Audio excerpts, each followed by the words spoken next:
Lanjut lagi soal nomor 23 ya. Di sini nomor 23, Dayu melakukan percobaan menggunakan 4 jenis batang logam ya, dengan panjang dan ukuran yang sama. Ujung batang logam dipanasi dengan api, pada ujung yang lain diletakkan coklat. Nah, berdasarkan percobaan tersebut diperoleh data waktu hingga coklat meleleh. Jadi ada masing-masing logam. Ini logamnya. Ini pertama aluminium. Nah, terus di sini ada coklat nih, ya. Coklat. Nah, terus yang kedua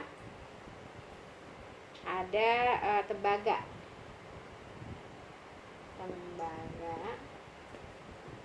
Ini yang pertama, yang kedua, yang ketiga ada kuningan.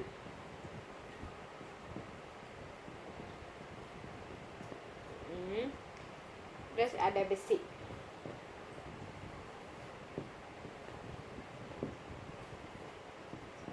Kuningan,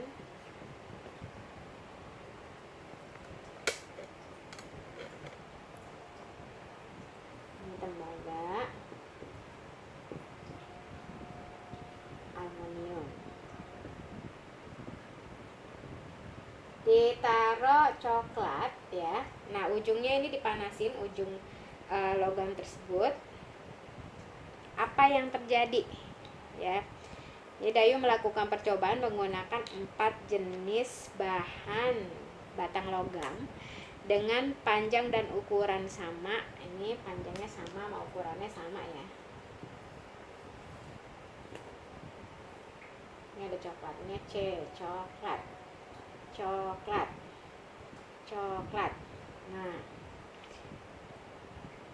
ketika dipanaskan ujungnya nih, dipanaskan ujung batang logam, ini ceritanya api, sini api.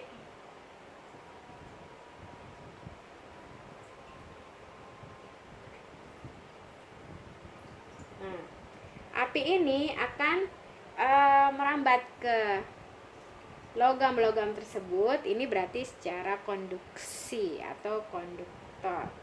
Secara konduksi ya maksudnya. Nah, di sini akan membuat semua logam ini panas. Tapi ada yang lebih cepat coklatnya meleleh. Ini coklatnya bentuknya sama ya, Nak. Nah, yang kalau aluminium dia melelehnya 3 menit. Kalau tembaga 2 menit. Kalau kuningan 4 menit. Besi 6 menit. Nah, meleleh coklatnya. Waktunya ternyata berbeda. Berarti yang paling cepat meleleh coklatnya adalah yang tembaga, karena dia lebih cepat, yaitu hanya membutuhkan waktu 2 menit saja. Berarti membuat tembaga adalah konduktor panas paling baik ya.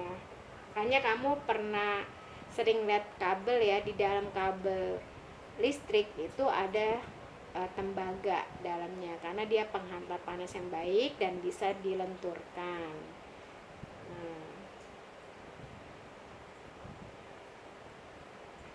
Nomor 24, ini gambar kompor minyak ya. Kalau zaman dulu kan banyak minyak tanah, jadi kita pakai kompor minyak. Sekarang minyak tanah kan udah langka, akhirnya kita pakainya gas. Nah, perubahan pada kompor minyak itu pertama kan dari minyak tanah. Minyak tanah itu mengandung zat kimia. Berarti energi yang dibentuk pertamanya energi kimia, lalu berubah menjadi energi kalor atau panas. Nah, nanti kan di sini ditaruh minyak tanah di sini ya. Nanti ketika di sini ditaruh minyak tanah ya, nanti minyak tanahnya akan mengalir ke sumbu kompor. Akhirnya sumbunya itu bisa ngeluarin api, maksudnya bisa kita nyalahin korek api, bisa nyala ya, lalu bisa masak air di situ. Berarti perubahannya awalnya dari zat kimia menjadi energi kalor. Yang nomor 25. Nah, itu ada sifat magnet di atas. Berarti itu kan ada besi-besi di atas ya, Nak. Nah, di bawahnya kita taruh magnet. Nah, itu ternyata bisa menembus benda yang tipis. Nah, nomor 26. Orang lagi main bola. Main bola berarti kegiatannya gaya dapat mengubah gerak dan posisi benda ya. Kalau mengubah bentuk enggak, itu contohnya buat buat adonan atau meremas kaleng. Nah, itu berarti mengubah bentuk atau membuat keramik dari tanah liat. Kalau ini cenderung mengubah gerak dan posisi benda ya. Oke, nomor 27.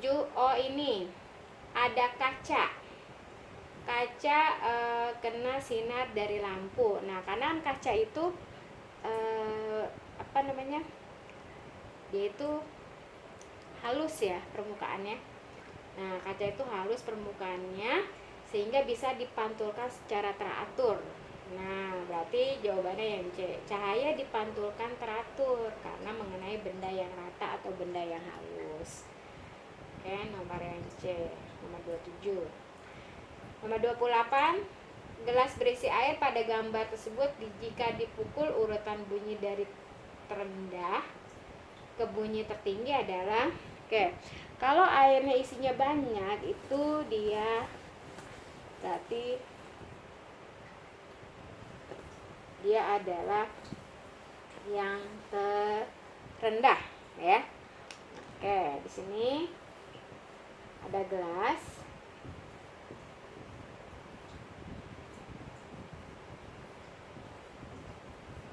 Nah, ini ada isinya lebih penuh. Ini agak ke bawahan. Ini ke bawah banget, ini ke sini. Nah. Di sini ada urutan bunyi dari terendah. Urutan bunyi dari terendah ke tertinggi.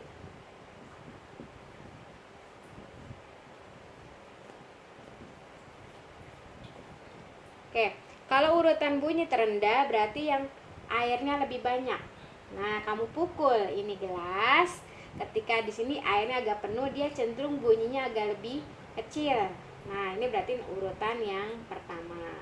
Lalu urutan kedua berarti airnya agak ini sedikit. Nah, ini yang berarti ini paling rendah.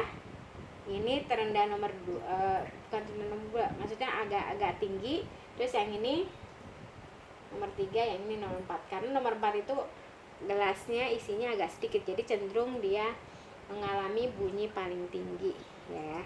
Jadi semakin banyak air yang ada di dalam gelas itu cenderung mengalami bunyi yang terendah. Nah, kamu coba ya, misalnya gini, teng, karena di sini ada udara ya, udara yang di dalam situ lebih banyak udara yang di dalam sini nih. Nah, udara yang di dalam gelas yang berisi air sedikit, berarti dia akan mengalami urutan bunyi yang paling besar. Nomor 29. Nomor 29 itu adalah cara membuat magnet dengan cara induksi atau ditempel. Nah, induksi atau ditempel kan kita mengenal 3 cara membuat magnet. Yang pertama, diinduksi, digosok, dan dialiri arus listrik atau elektromagnetik. Nah, nanti kalau misalnya dengan cara induksi, ini utara harus ketemu dengan selatan. Nah, ini jadi bisa nempel ya. Karena kalau misalnya magnet ketemu dengan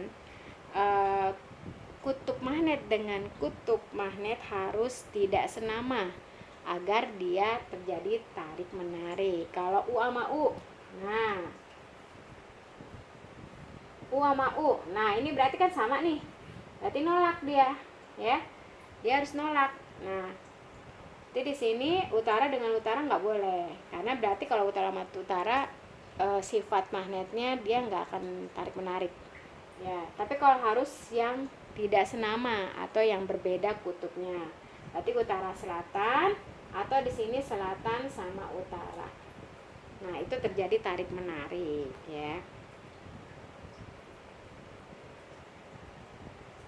Berarti jawabannya adalah 3 dan 4.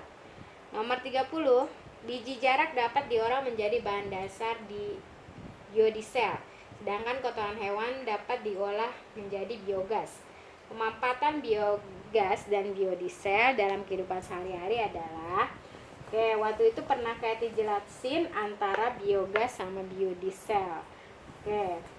Biogas ini berasal dari kotoran hewan.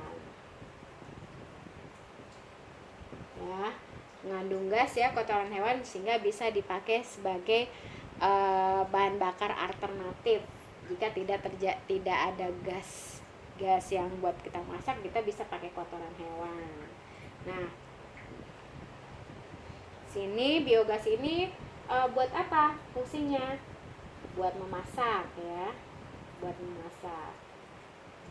Nah, kalau biodiesel itu buat berasal dari buah jarak. Nah, dia fungsinya buat ini menyalakan mesin berat ya, menyalakan mesin berat atau traktor, di sini boleh traktor. Nah, itu biodiesel. Buah jarak itu buah yang dilarang untuk dimakan karena dia buat bahan bakar ya. Kalau dimakan bisa menyebabkan keracunan atau kematian. Yang nomor 31. Nomor 31 kita lihat, jika saklar S1 dibuka sedangkan saklar S2 dan S3 ditutup, maka keadaan lampu adalah, nah S1 dibuka, kalau dibuka berarti dia tidak mengalir ininya arusnya ya. Berarti gambarin di sini.